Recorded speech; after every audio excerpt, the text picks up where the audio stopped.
Bienvenue à vous mes petits lézards, j'espère que vous allez bien, c'est le Chaméléon et aujourd'hui on se retrouve pour une nouvelle vidéo. Cette fois-ci pas de let's play, pas de jeux vidéo. Non, aujourd'hui on va faire un rapide débrief de ce qui s'est passé mercredi soir. Certes, beaucoup d'entre vous sont probablement déjà au courant, et pour ceux qui ne le savent pas, eh bien SpaceX, hein, l'entreprise aérospatiale de Elon Musk, a fait décoller sa fusée SN8 avec plus ou moins de succès, on va dire. On reparlera un petit peu du bilan global après, à la fin de la vidéo. Euh, pour revenir un petit peu sur les événements, la fusée devait donc d'abord décoller mardi dans la soirée. Alors quand je parle de soirée ou que je donne une horaire, ce sera une horaire française, hein. Donc elle devait décoller déjà mardi soir. Malheureusement, à T-1 seconde, le compteur s'est arrêté et la fenêtre de lancement a été annulée.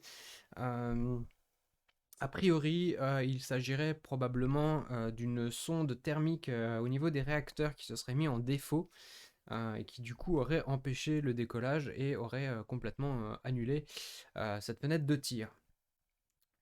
La fenêtre de tir suivante a été donc du coup mercredi soir, hein, enfin mercredi entre 15h et minuit, et SpaceX a annoncé le décollage pour 22h, donc toujours heure française.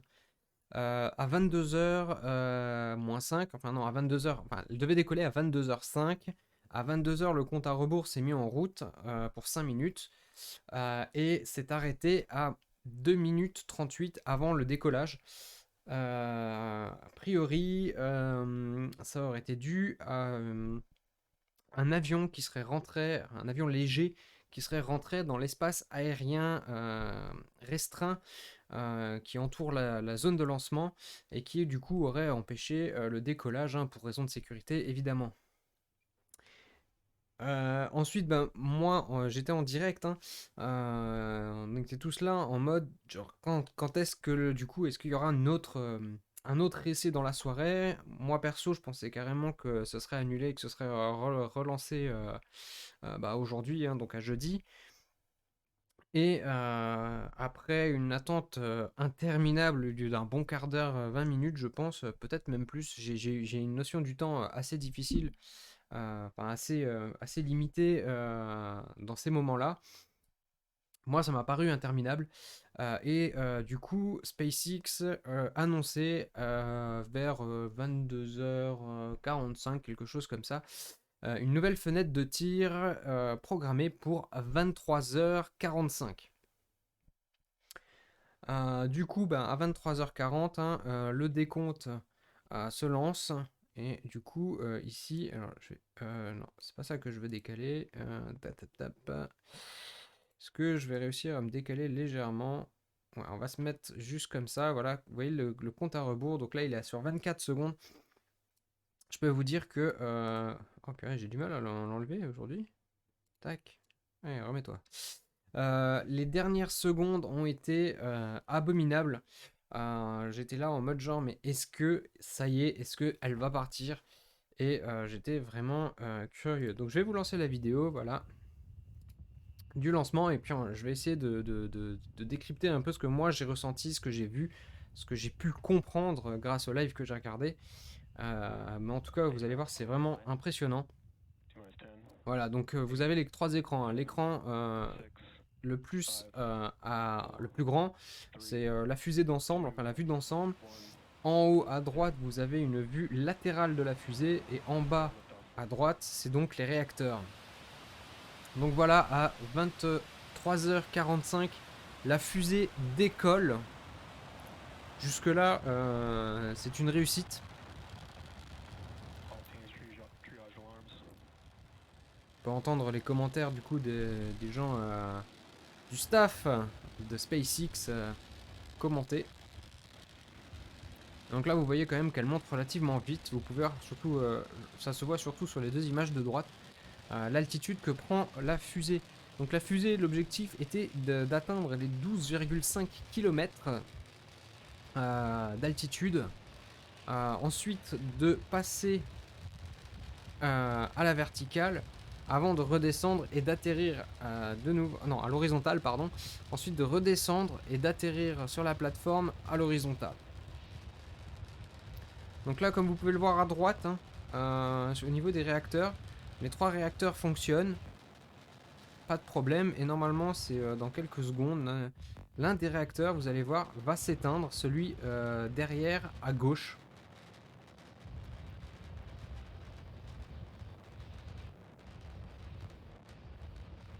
C'est vrai qu'il a mis du temps avant de s'éteindre.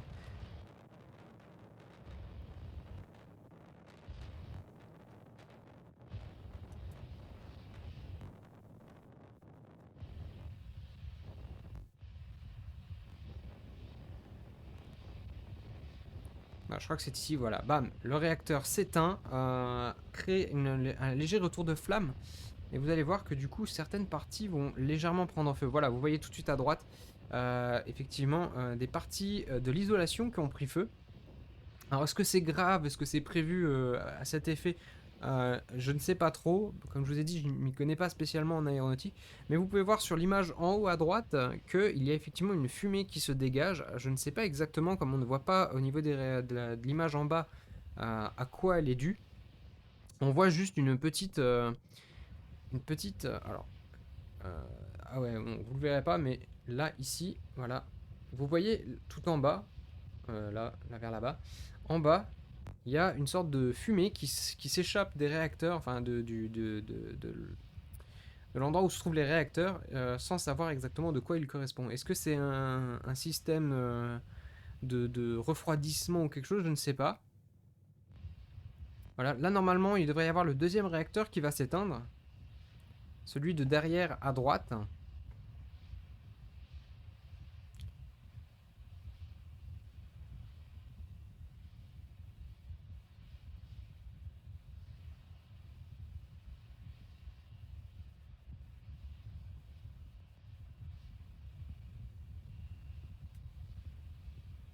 Normalement là voilà, il devrait s'éteindre dans quelques secondes. Voilà, hop. Et il s'éteint. Pareil, petit retour de flamme. Un peu moins impressionnant que le premier. Alors au début, quand le premier réacteur s'est éteint, moi personnellement j'ai cru que ça y est c'était fini, qu'il y avait un gros problème. En voyant le deuxième s'éteindre et reculer également, parce que comme vous avez pu voir, il y a un léger recul du réacteur par rapport au centre, là où reste le dernier réacteur allumé, il y a un recul qui se fait. Et au début j'ai cru que c'était un problème de fixation ou un problème de peut-être une mise en sécurité du réacteur qui s'est éteint. Et en fait, moi je pense personnellement, avec maintenant le recul, en ayant regardé plusieurs fois la vidéo, je pense qu'en fait les réacteurs s'éteignent au fur et à mesure afin de faire un petit peu décélérer la fusée, afin de préparer l'étape suivante, c'est-à-dire la mise sur le ventre de la fusée, qui devrait d'ailleurs plus trop tarder. Normalement, là, donc voilà, la fusée tourne sur un seul réacteur.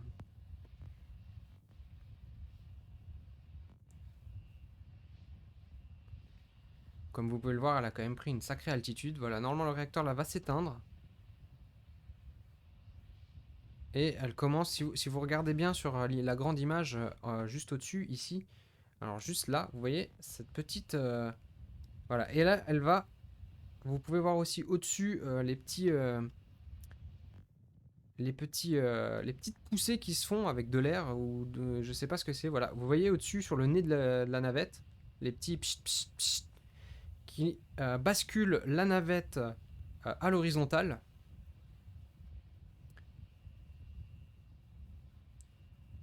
Voilà.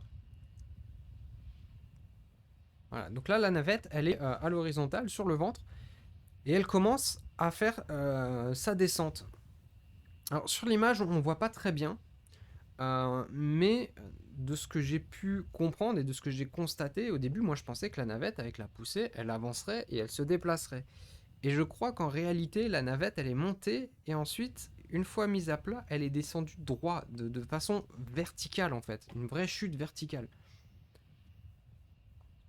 Donc jusque-là, le décollage est réussi. clairement. Ensuite, la mise sur le ventre est réussie également. En fait, cette position, elle a été probablement calculée afin comment dire, de simuler en fait l'entrée en atmosphère de la fusée. Une fois rentrée dans l'atmosphère, la navette chute et l'objectif, ça va être du coup de la récupérer à l'atterrissage. Donc là, vous allez voir que la navette tombe quand même relativement vite. J'ai été surpris. Sur les images, au début, on voit pas très bien, on a du mal à se rendre compte. Mais voilà, là, elle passe les nuages. La zone nuageuse, hein, enfin la couche nuageuse. Et tout de suite après, voilà, hop. Et là, elle est ressortie.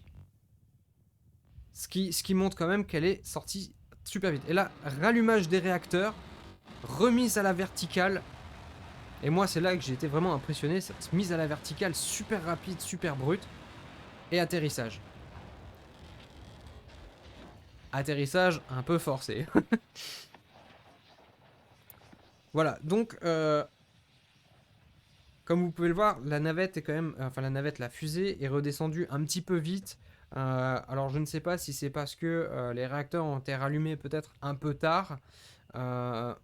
Après, en ayant décortiqué un petit peu les images, a priori, la navette ne serait peut-être pas tombée parfaitement sur la zone d'atterrissage. J'avais l'impression qu'elle était légèrement décalée, ce qui fait qu'elle serait peut-être tombée aussi, par exemple, entre la plaque de béton qui était prévue à cet effet et la zone un peu sableuse qui est sur le côté, qui aurait peut-être pu créer un léger basculement. Mais en tout cas, quoi qu'il arrive, la navette arrivait trop vite. En tout cas, Elon Musk a confirmé ses propos. En parlant d'Elon Musk, du coup, après cet essai, il a tweeté. Il a d'abord félicité l'équipe de SpaceX donc pour ce test, qu'il considère lui comme une sorte de réussite, hein. Effectivement, donc c'est une réussite dans le sens où genre la navette a bel et bien décollé comme il faut, elle s'est mise sur le ventre comme il faut, et elle est redescendue, elle s'est remise à la verticale comme il faut. Le problème c'est qu'effectivement elle s'est remise droite, d'accord, mais elle est redescendue un peu trop vite. Je pense que les réacteurs auraient dû se rallumer, je pense, à peu près 2 secondes avant. Je suis pas expert, hein, je donne un ressenti, hein.